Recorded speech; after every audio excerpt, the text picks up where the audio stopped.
Buenos días. La Escuela de Posgrado, el Departamento de Ciencias Económicas Empresariales de la Universidad Católica San Pablo y el International Project Management Association, IPMA, le da la más cordial bienvenida a la presentación del webinar denominado IPMA, Modelo de Gestión para Proyectos de Innovación. Primer webinar del ciclo de webinars denominado People and Projects. El webinar estará a cargo del Dr.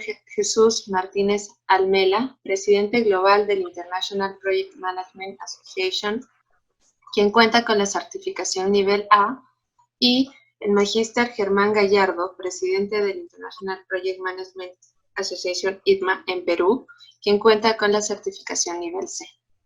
Antes de iniciar la presentación, pido su atención para darles las siguientes recomendaciones. La duración de la exposición será aproximadamente de 30 minutos y tendremos luego 10 minutos para realizar las consultas que podrán escribirlas a través del chat. Cedo la palabra al Magíster Germán Gallardo. Ok, buenos días, Sofía. Buenas tardes, Jesús.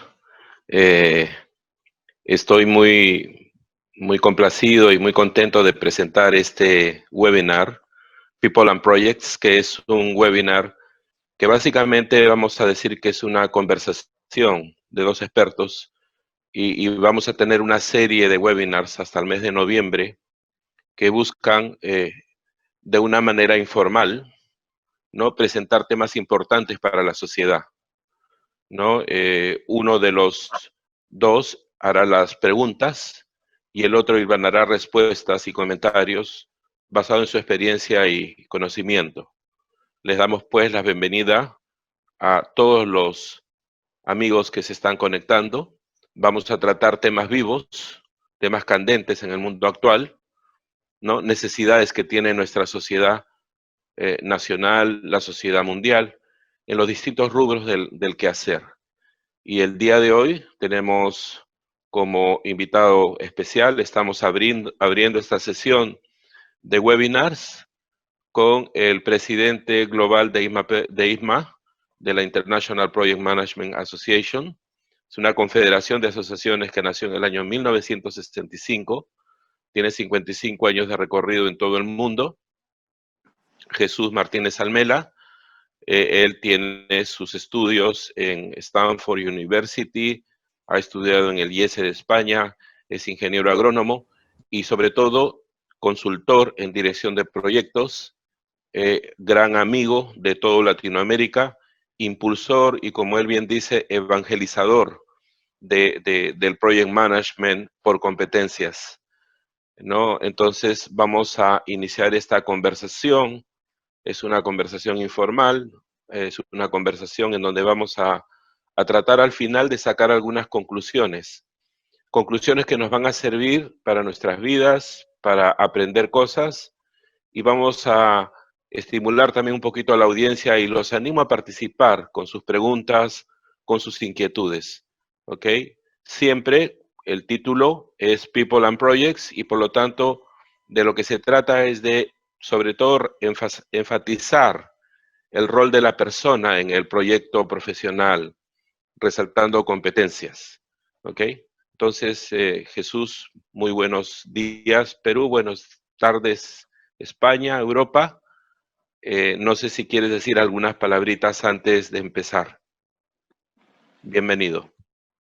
Bien hallado, Germán. Muchas gracias por la invitación, como siempre, y gracias a la audiencia, a todos los que nos están escuchando, en la confianza de que generemos luego, en la segunda parte del webinar, la necesaria interacción. Creo que lo importante de este formato es permitir la interacción con la audiencia, con la gente que nos está escuchando.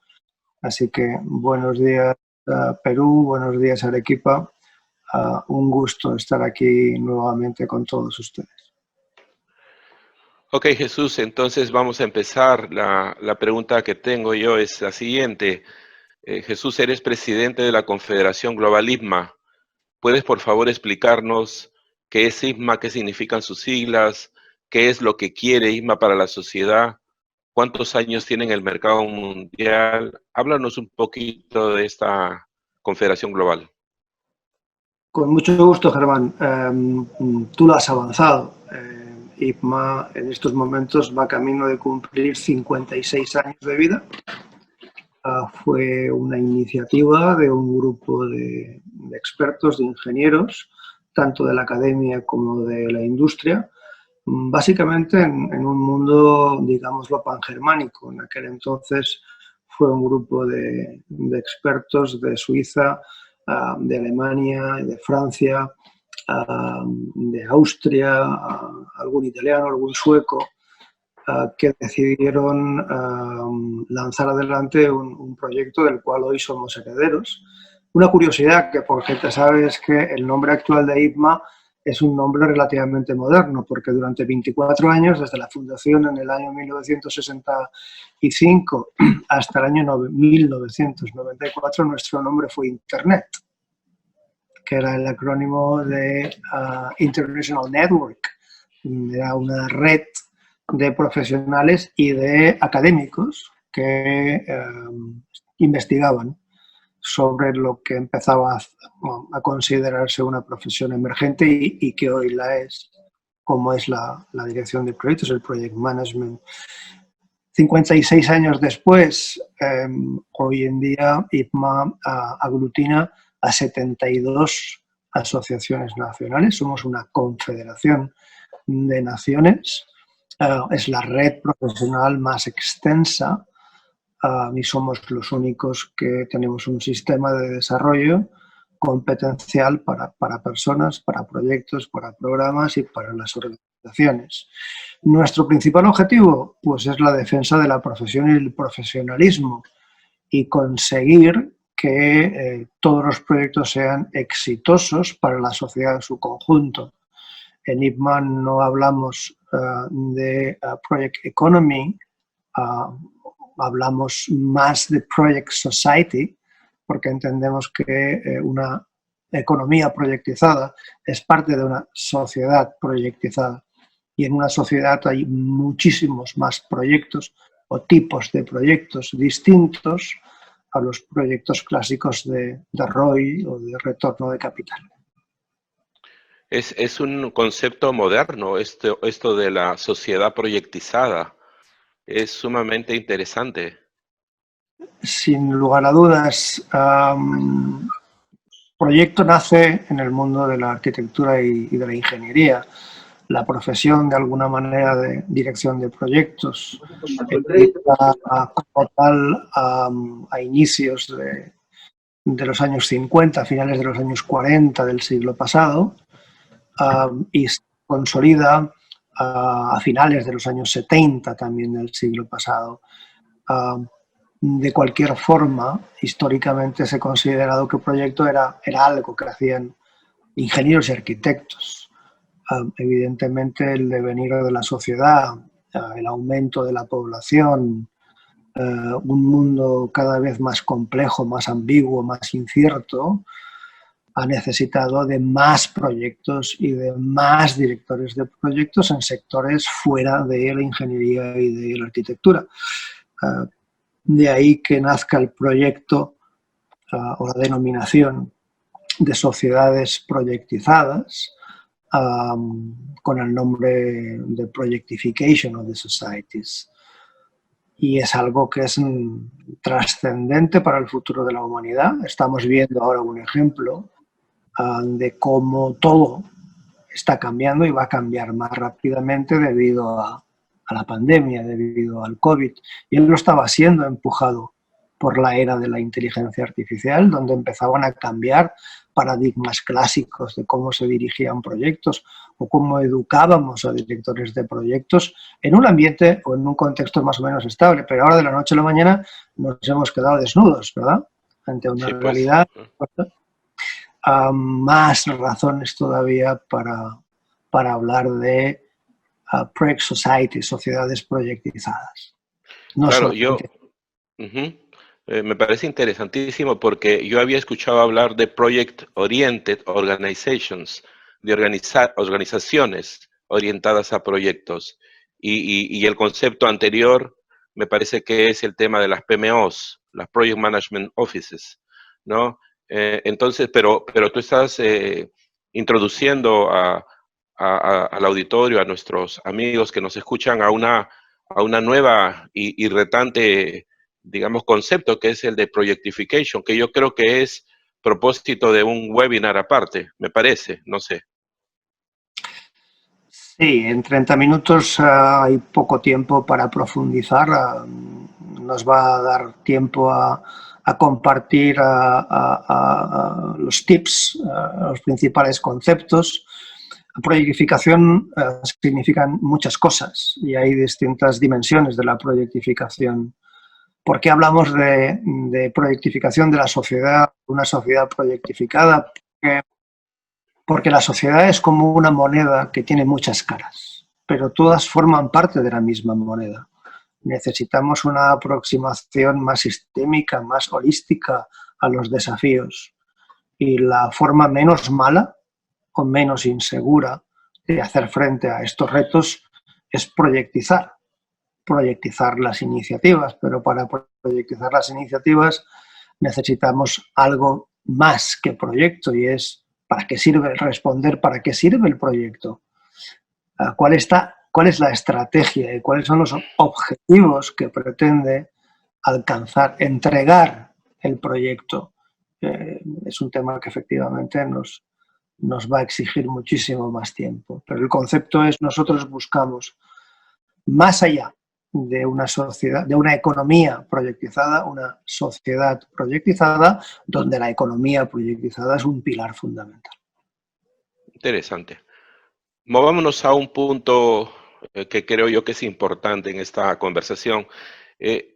Si ISMA se centra en las competencias, ¿qué relevancia tienen las competencias, valga la redundancia, para lograr proyectos exitosos?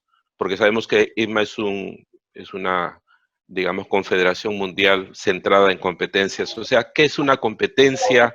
Y sobre todo una pregunta muy latente en el Perú actual y en Latinoamérica actual. ¿Cuál es el peligro de ser incompetente? Yo rogaría que pusiesen todos los asistentes a su micrófono en mute, porque tengo dificultades para escuchar. Germán, ¿podrías repetirme la pregunta? No te escuché. Sí, por supuesto.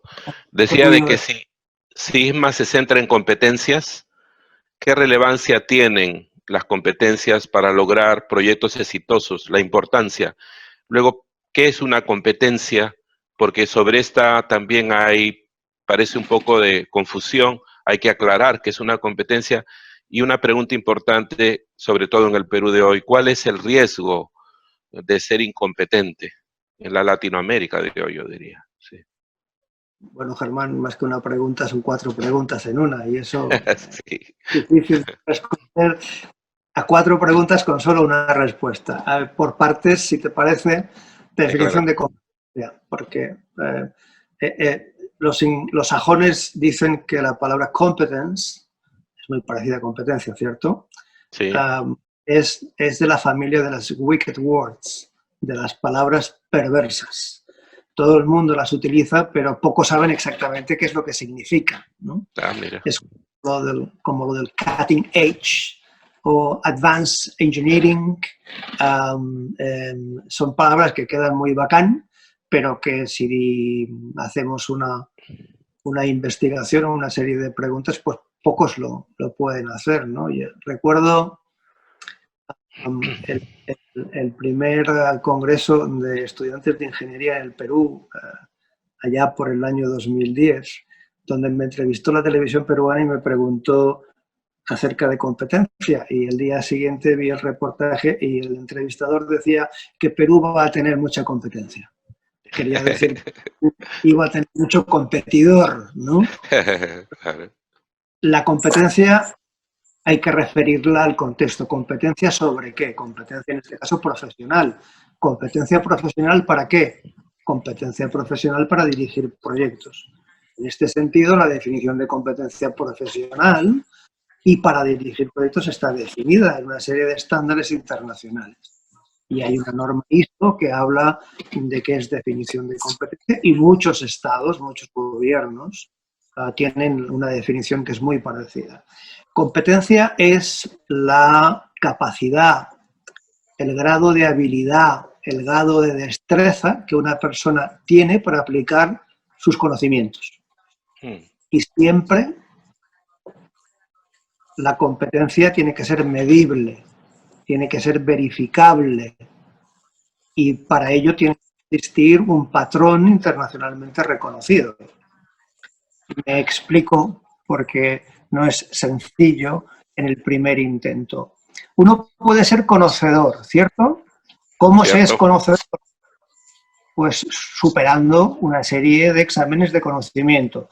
Uno va a clase, uno estudia, uno supera unos exámenes de conocimiento y recibe una acreditación, un cartón, un diploma universitario, un grado, un pregrado, que dice, hoy conocedor, tiene este grado de conocimiento. Ahora bien, esa persona con ese grado de conocimiento no es competente. ¿Por qué? Porque no ha demostrado cómo ha aplicado ese conocimiento, cuál ha sido su habilidad y su destreza para hacer posible que lo que sabe lo aplicó y lo hizo aplicar de manera, además, exitosa. Es decir, yo soy un ingeniero civil y yo sé hacer el cálculo del momento flexor de una viga de concreto, pero yo no soy conocedor de cómo se fabrica, cómo se transporta, cómo se posiciona con seguridad y cómo se comienza a utilizar. Yo tengo un grado de conocimiento reconocido, pero si no tengo un grado de competencia verificado, pues es difícil que yo pueda demostrar que sé hacer correctamente lo correcto. La diferencia entre conocimiento y competencia. Repito, conocimiento, destreza, habilidades y experiencia exitosa demostrada. ¿Y cuál es el riesgo de la incompetencia?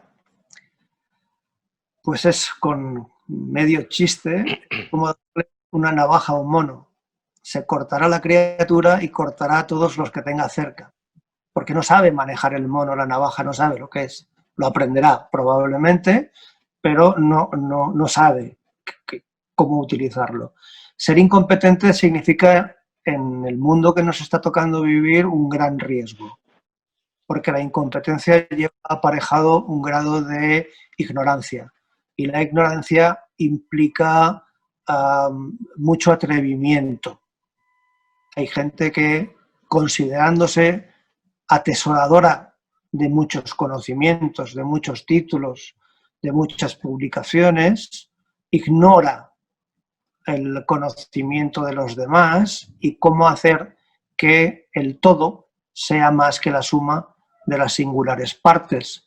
Ser incompetente en el siglo XXI es un enorme riesgo para la persona y para la gente que está con ella.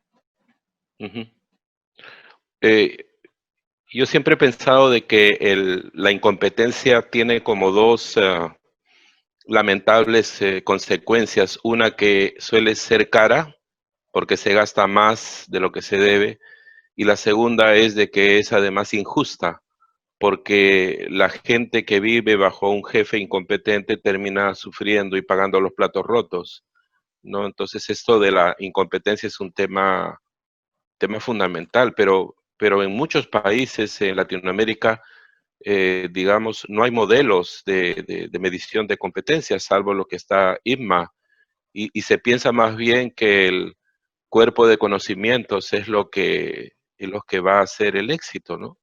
O sea, hay un problema ahí, ¿no? Yo más que problema me gusta ver la parte positiva. Creo que es una enorme oportunidad, es como riesgo y oportunidad, ¿no? Creo que esa debilidad es una posibilidad para convertir esa debilidad, ese reto, en una enorme oportunidad de futuro, ¿no? Sí, ese es el mensaje para la reflexión. ¿Por qué nuestros países en América Latina están donde están? Pues probablemente por el riesgo de que el sistema vuelva a generar más nivel de incompetencia a todos los niveles. Pero cuando hablamos de incompetencia significa que tenemos asumido el concepto de competencia y de competencia en distintos niveles. Estamos hablando ahora de competencia para directores de proyectos, pero hay competencias para otras áreas de actividad, para otras profesiones, para otras tareas, para otros trabajos. Lo importante de la competencia es que se puede medir de manera objetiva cómo el individuo aplica con habilidad y con destreza lo que cree que sabe y cómo el individuo es capaz de acortar esa brecha competencial a través de la certificación, porque la certificación es la herramienta que mide cuál es el grado competencial. Esto en un cartón universitario no existe. Yo hace 40 años que tengo un grado y un posgrado.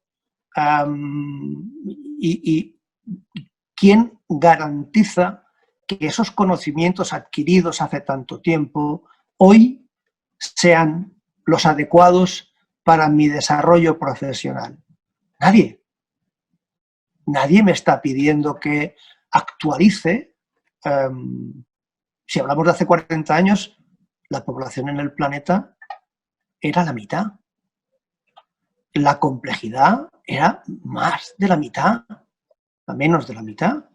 La volatilidad, la incertidumbre, el conocimiento se pierde o se queda obsoleto. La competencia nunca, porque si tú no vas demostrando que actualizas permanentemente, te capacitas permanentemente, tienes un plan de carrera, vas mejorando tus habilidades y tus destrezas para hacer más exitoso lo que haces. Y en el mundo que nos ocupa, la dirección de proyectos, pues tu grado de incompetencia no lo vas a disminuir, y eso no es bueno ni para ti como persona, ni para los que te rodean, ni para tu empresa, ni para la sociedad. Ahí hay que profundizar. El grado de incompetencia en América Latina está relacionada con muchos otros factores. El grado de no innovación, la capacidad de no resiliencia, la capacidad de no disrupción, la capacidad de no... Borra todo, que hagas más chico la letra. Vuelvo a escuchar muchas voces. Yo no sé si ustedes me escuchan a mí. Sí, te estamos escuchando bien. Sofía, ¿podrías, por favor, ver el tema? Sí, gracias. Sí, continuemos, Jesús. Bueno, entonces, sumamente interesante. Quiere decir que hay que seguir trabajando en formar profesionales competentes en la universidad, pero también en asociaciones que tengan ese cometido, ese objetivo, ¿no? Es interesante ese trabajo. Una pregunta... Pero hay que educar. Sí. Germán, me gustaría remarcar lo que acabas de decir porque creo que es trascendente. Para educar en competencias, para el desarrollo competencial, necesitamos currículas académicas distintas. No podemos pretender que los futuros profesionales, los actuales estudiantes, puedan desarrollar sus competencias si nuestras currículas académicas para cualquier profesión no llevan implícitas una orientación competencial. Eso significa educar de otra manera. O sea, necesitamos proyectos educativos para que la educación se realice para el desarrollo de la competencia. Porque muchísimos de nuestros estudiantes se incorporan a un puesto de trabajo y no hablan el lenguaje de la competencia. Entonces estamos saltando del project manager competente al profesor competente, porque ¿cómo puede enseñar si no lo vive? Y ese es motivo, creo, también de un webinar especializado sobre el profesor 3.0, como le llaman, que sería el profesor competente, que sabe enseñar competencias y sabe, más que enseñar, sabe vivirlas y sabe contagiarlas, ¿no? O sea, tema súper importante en el mundo y en el Perú actual. Pero movámonos a... Sí. De hecho, tenemos en extensiones, una extensión en nuestro estándar de competencias para las personas, para individuos en dirección de proyectos, es la extensión de trainer en 3 niveles. Es usted ha educado, sabe educar y quiere educar por competencias, pues usted tiene que ir a un estándar de cómo hacerlo y cada 5 años tendrá que demostrar que ha corregido su brecha competencial educando a gente en competencias. Es un desafío importante, pero es una herramienta de gran calibre para todas las organizaciones que se dedican a educar. Entonces, yendo sobre ese punto, quiere decir que ISMA certifica a Project Managers, pero también certifica a trainers, consultores y coach, tal vez. En la moderna dirección de proyectos, en el sentido más extenso, Project, Program o Portfolio Management, no existen únicamente personas que dirigen o forman parte de equipos de proyectos, directores de programas y directores de carteras. Tenemos otros roles asociados. Incluso dentro de los perfiles de los directores de proyectos, de programas o de carteras, tenemos distintos niveles. Soy miembro de un equipo de proyecto, tengo un rol especializado, sé manejar proyectos de complejidad limitada, sé manejar proyectos de alta complejidad, sé manejar proyectos estratégicos o programas o portfolios, pero digamos que esto son los profesionales que están, como yo llamo, en la trinchera pegando tiros, ¿no? Son aquellos que entregan, que producen los entregables. Pero luego tenemos otros roles asociados en la dirección de proyectos tan importantes como los ejecutores, que es la gente de apoyo y la gente de base. En ese sentido tenemos los roles de los consultores, los roles de los coaches en dirección de proyectos, los roles de los educadores en dirección de proyectos y además otros roles asociados a otra manera de dirigir proyectos en el siglo XXI, que es el liderazgo ágil. Hay otra manera de dirigir otro tipo de proyectos que no es la aproximación clásica, lo que llamamos cascada o waterfall. Pero necesitamos sí, mucho más tiempo para necesitamos más tiempo, sí. Pero movamos a un tema que interesa mucho a la gente joven sobre todo y también a los creativos, ¿no? O sea, me gustaría tratar el tema de los proyectos de innovación. ¿Cómo ISMA puede ayudarnos a realizar innovación, a realizar proyectos innovadores? ¿Cómo nos puede ayudar ISMA a diseñarlos, a gestionarlos? ¿Qué recomendarías a los pioneros, a los que quieren salir adelante en medio de esta situación, a los pioneros de innovación, a los pioneros de emprendimiento? ¿Cómo ISMA puede ayudar a través de esto? Muy buena pregunta.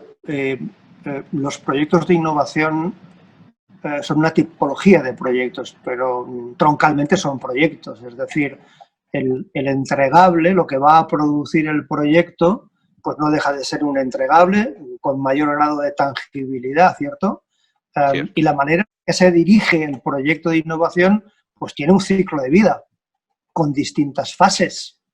Y la integración del ciclo de vida, pues también es muy parecida. Y para ambos casos, para el producto del proyecto de innovación como para la dirección de ese proyecto de innovación, necesitamos gente competente en los equipos de trabajo y en la dirección del equipo. Lo más importante para los proyectos de innovación no son los proyectos per se, es la definición de estrategia innovativa. Yo no puedo tener un proyecto innovador si no tengo una estrategia que favorezca la innovación. Y la innovación no crece en los árboles. La innovación es lo más parecido al esfuerzo de proyectizar una idea o una iniciativa. Necesitamos metodología, necesitamos técnica, necesitamos expertise, necesitamos competencias asociadas para convertir ideas en iniciativas innovadoras, pero para que esas iniciativas innovadoras sean exitosas, necesitamos proyectizar esa iniciativa innovadora. Pero repito, para poder tener un proyecto innovador exitoso, necesitamos una política y una estrategia. La política de fomento a la innovación basada en una estrategia de proyectos de innovación. Los proyectos no son islas. Un proyecto per se, si no está unido a otros proyectos, lo que llamamos programas de proyectos, sin un objetivo estratégico, no conduce a nada. Es como un fuego artificial. Un proyecto per se, solo, como isla, no va a solucionar el reto de la falta de innovación o de un grado de no innovación. Uh-huh. Hay que trabajar la cultura de la innovación, las políticas de apoyo a la innovación, la definición de estrategia de la innovación. ¿E innovar para qué? ¿Innovar en qué? ¿Innovar con quién? El tema es mucho más profundo y desafiante, que no voy a hacer investigación. En los últimos reportes de la World Economic Forum, del Foro Económico Mundial, siempre se recomienda a los países latinoamericanos y en especial al Perú, dos tipos de crecimiento. Siempre hablan de que necesitamos crecimiento de la infraestructura. Necesitamos más hospitales, necesitamos más carreteras, necesitamos más colegios, necesitamos infraestructura. Y el otro tema que siempre recomiendan es el crecimiento de habilidades. Y dentro de las habilidades hablan sobre todo de las competencias de innovación. Entonces eso va muy alineado a una estrategia de competitividad país.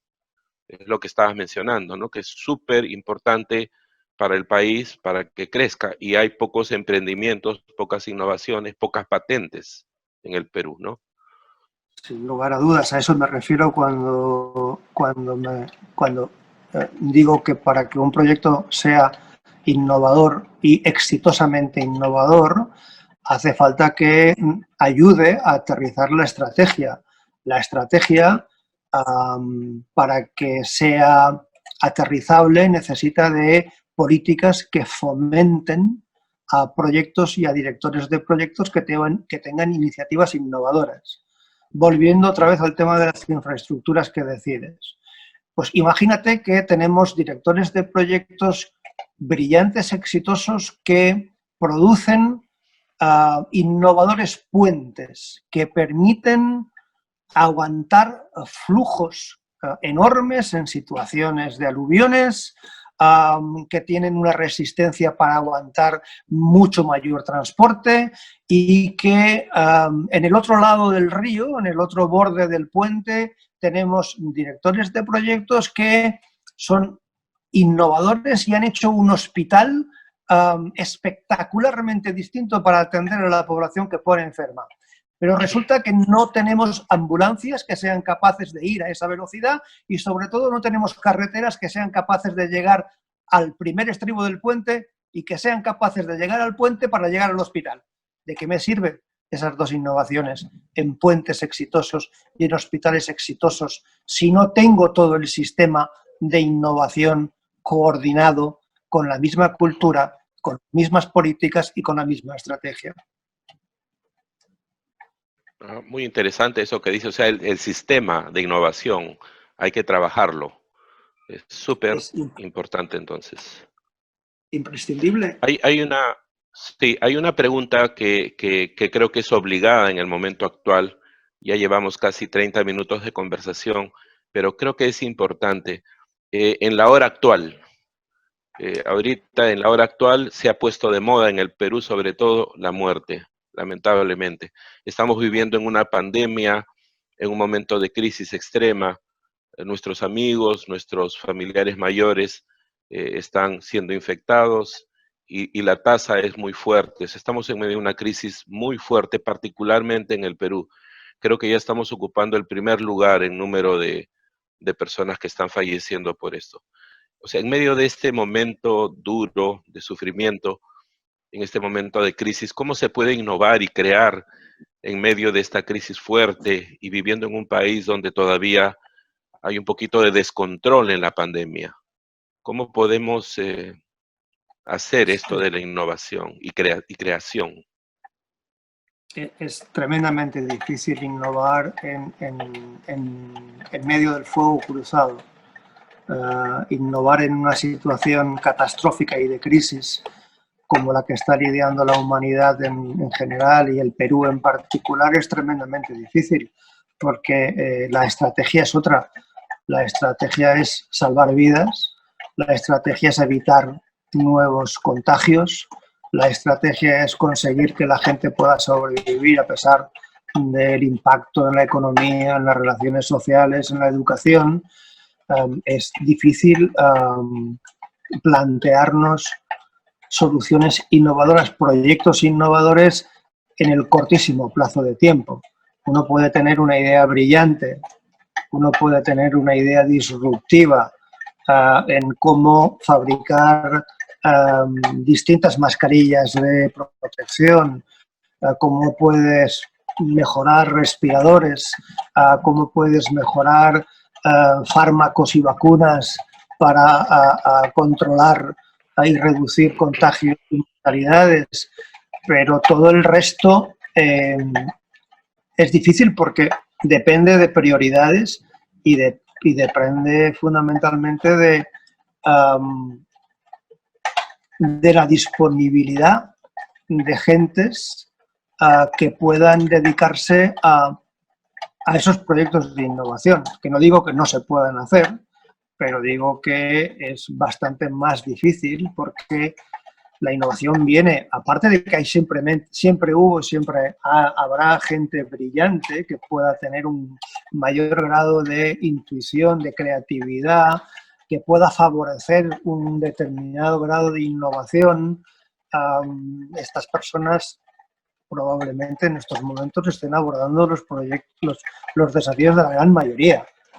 No enfermar, que no enferme mi familia, que no enfermen mis amigos, moverme en lugares de mayor seguridad, tener las necesidades básicas cubiertas en estos momentos de incertidumbre y de muerte.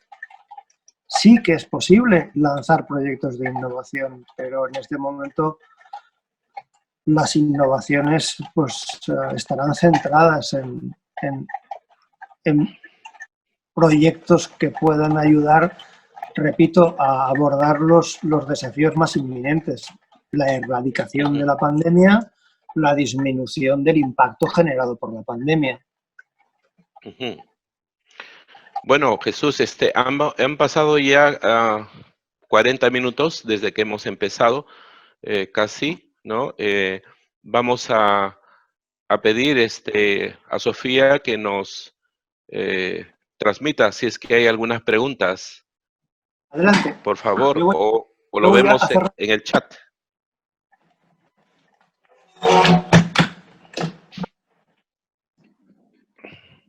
Tuve que cerrar la ventana. Ok, creo que hay algunas preguntas en el chat que podríamos ver. Déjenme ver. Ya, sí. Chat porque... A ver, en el chat acá hay unas preguntas. Vamos a empezar por la última de Isabel. Dice, ¿en qué sectores recomienda innovar en Latinoamérica? Isabel Tupac. Sería la lista sería larga. Yo creo que hay... la innovación, tenemos que erradicar el concepto de que la innovación es la varita mágica. Necesitamos que la innovación forme parte de nuestra cultura. Pensar que innovar es algo puntual es un gran error. La innovación debe de formar parte de nuestra cultura. Desafíos, pensamiento crítico, pensamiento diseño, creatividad, eso, proyectización, todo eso nos va a llevar a asumir un grado de innovación. Y hay que innovar en todo. Lo primero que tenemos que innovar, y ahora estamos todos obligados a hacerlo, es cómo me voy a manejar a mí mismo en esta llamada nueva realidad. ¿Cómo me manejo a mí mismo? Esa es la primera innovación. En inglés es mindset. ¿Cómo me reseteo? Y a partir de ahí, en América Latina, yo creo que si tuviese que decidir, hay dos prioridades. Innovar en educación para conseguir inclusión y con ello reducir las brechas sociales. Esa es la primera innovación, que son tres en una.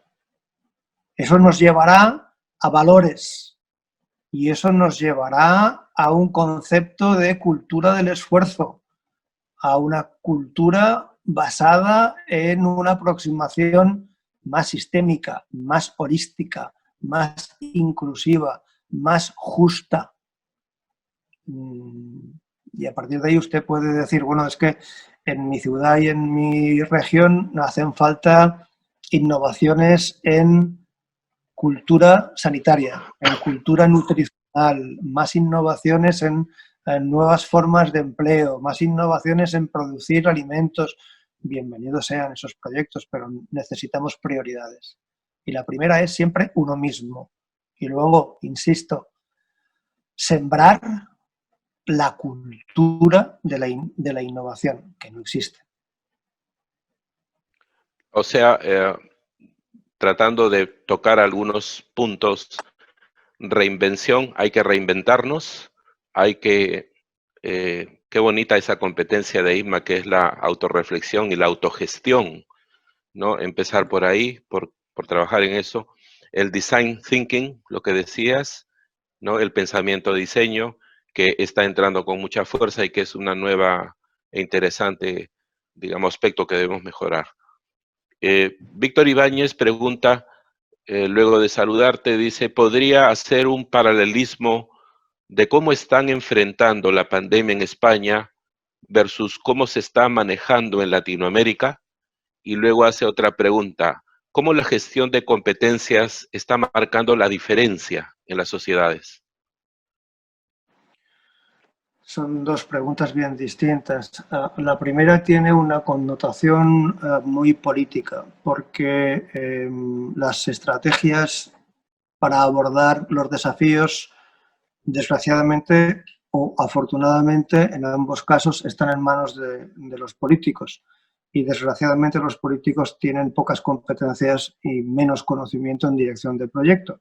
Y con todo mi respeto, así nos va a la sociedad, ¿no? Porque no se dejan aconsejar por los expertos. Son decisiones con carga política y eso muchas veces no es bueno, porque ignorar lo que va primero es huir o esconderse de lo que la ciencia y la técnica tiene claro que puede ocurrir.